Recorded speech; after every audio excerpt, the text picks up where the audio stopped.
ప్రార్థన తప్ప వేరే ఆప్షన్ లేదు. ఆయన అడగటం తప్ప, ఆయన తలుపు తట్టడం తప్ప, ఆయన్ని గోజాడటం తప్ప వేరే మార్గం లేదు.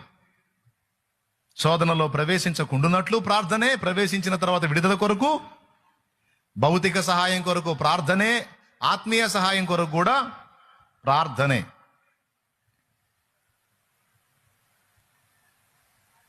ఇంతవరకు స్పష్టం.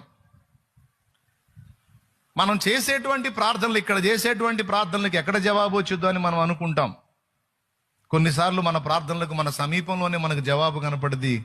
కొన్నిసార్లు ఇక్కడ మనం చేసే ప్రార్థనకు ఎక్కడెక్కడో దేవుడు తన కార్యాలు జరిగిస్తూ ఉంటాడు. నీ ప్రార్థనను ఆధారం చేసుకొని